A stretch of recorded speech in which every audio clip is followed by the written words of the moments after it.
and how you're connected with the education system here?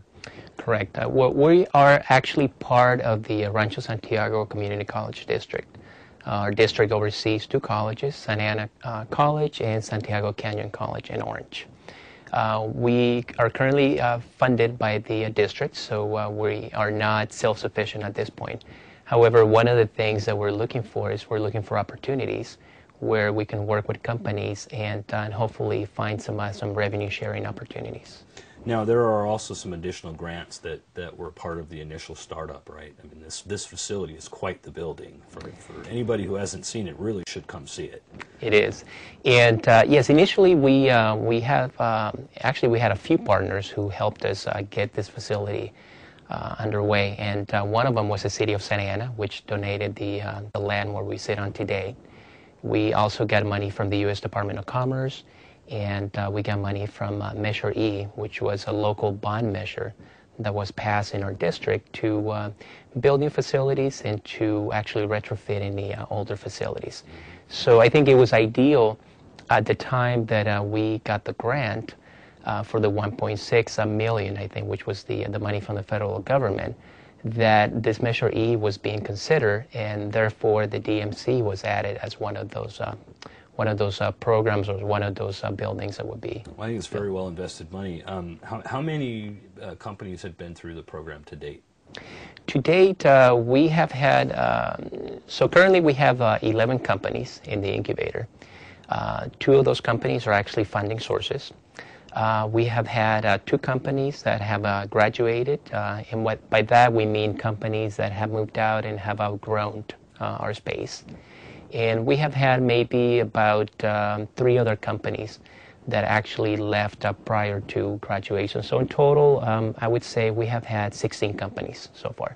That's very good. And do you have a plan to expand beyond the facility, or is it to fill the walls that are here? What is the plan for the organization? That's a good question. In fact, probably in the next week or so, we are actually starting what we call an affiliate program, which this will be sort of a virtual incubator.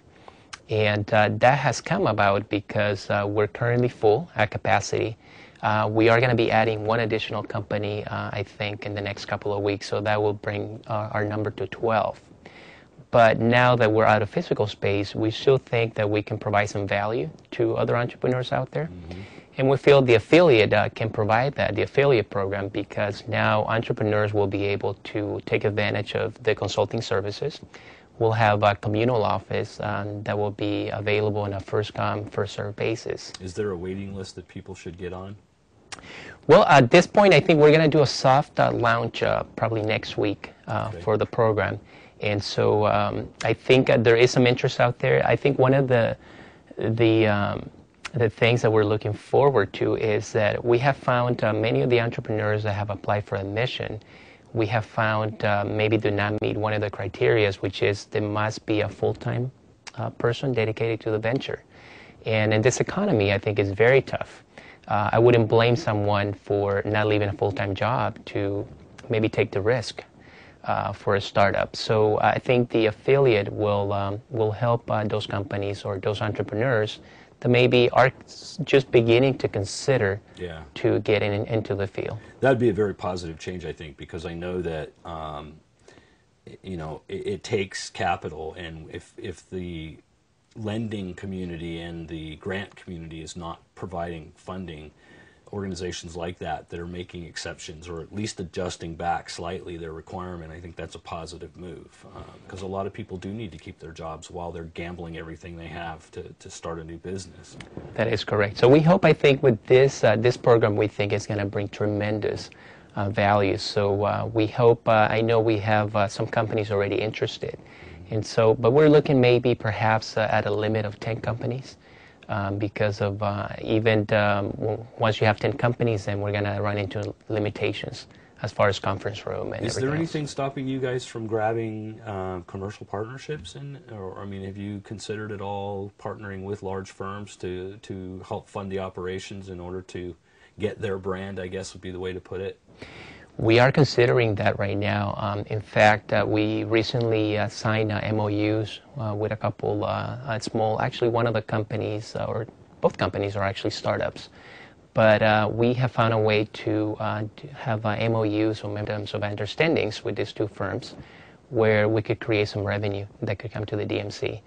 And yes, we're definitely open if we find any partners out there that can help us in our mission and at the same time help us monetarily, then we're always open to that. Yeah, I think that would be a really good move. I mean, you have a lot of very large technology-oriented organizations that I'm sure would be happy to have their brand stamped all over the minds of the people that are coming in here, and at the same time you could get additional funding opportunities. So I'm glad to hear that you guys are open to that. Where do you see the DMC in 2 years? I think in 2 years I see the DMC expanding to a larger facility. We actually have an open lot, which is an empty lot right across from our facility right now. So we're looking at the possibility of perhaps applying for additional grants so we can perhaps add to the facility right now and build a new parking structure across the street.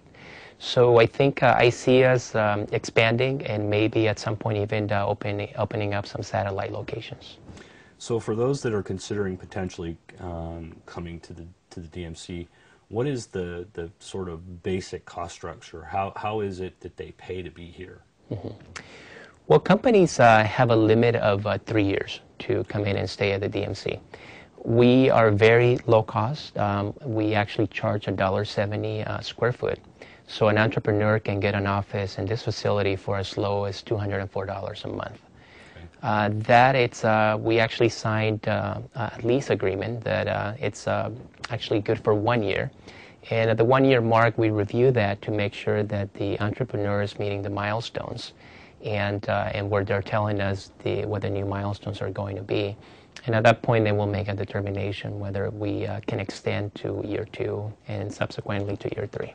Well, I think the DMC is doing some really great things, and I want to thank you for spending the time to talk to me today, and I wish you the best of luck with it, and hopefully we can talk again in a later date. Thank you. Thank you for having us. Thank you. I'm Kevin McDonald, and you've been watching Eye on Business.